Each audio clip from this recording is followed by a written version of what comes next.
I want it all. I want it all. Hello there, fellow geeks and geekettes, and welcome to another video. And today I am the bearer of the good news, because it seems to me that Star Wars, as I have said many times before, is surrounded by the balance in the Force. It seems that sometimes you only hear bad news, such as the firing of Gina Carano, cancellation of all her action figures, the further rule of Kathleen Kennedy over Disney Lucasfilm, but time after time you hear good news, such as Hasbro releasing a couple of lines of action figurines celebrating and commemorating the 50th anniversary of Lucasfilm.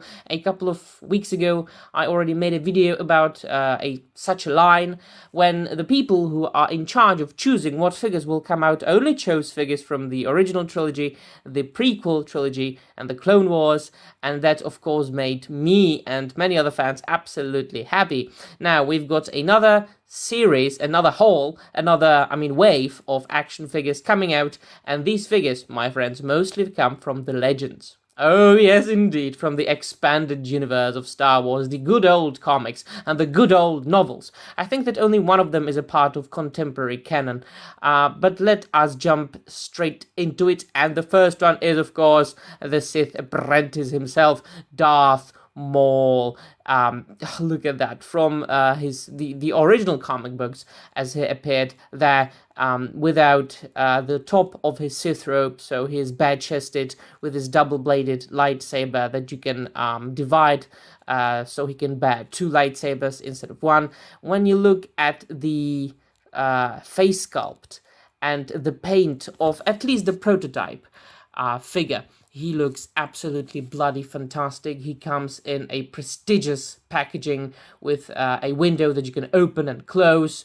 On the outside of the window, you've got a beautiful artwork of Darth Maul, and this is a true collector's item. I mean, I have never really opened my action figures. I've never really been into it, but man, I believe that even those collectors who do open their action figures and display them on the shelves and pose them, they will keep these figures in their packagings, because these packagings are just glorious.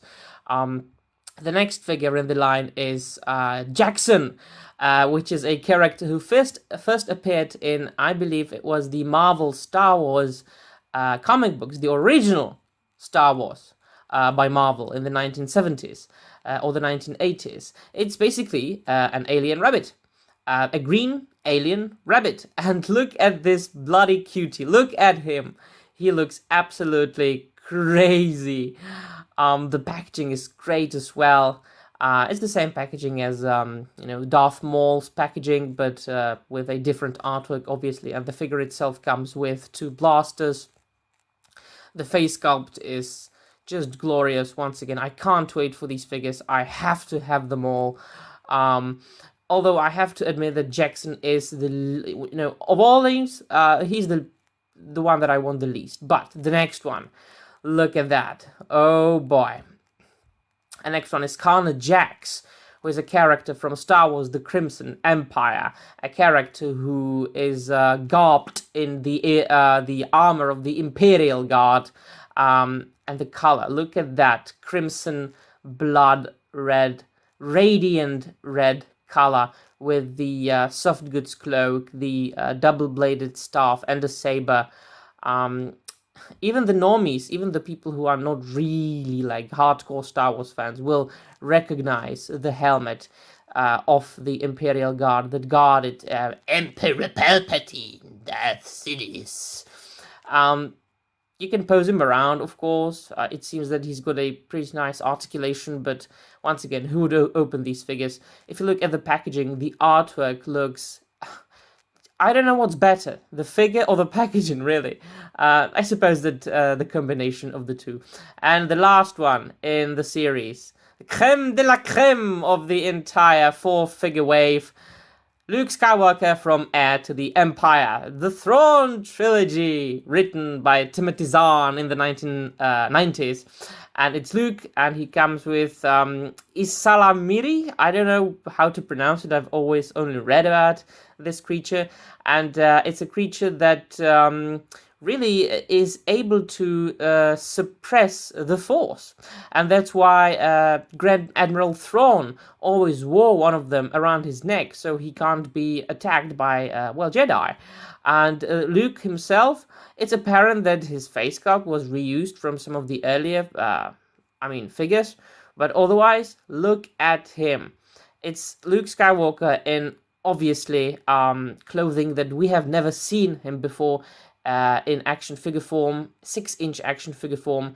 He's got his green lightsaber, and as I said, the creature Isam Lamiri, I don't know how to pronounce it really. And once again, the artwork of the packaging looks fantastic. So it reminds me of the Ultimate line of NECA action figurines that I'm an avid collector of as well. So yeah, if I can get my hands on these, I will get my hands on all of these. I need them. I need them in my life, and that's all I have to say. So in the midst of the craziness and the bad news surrounding us from all, every side, this is good news.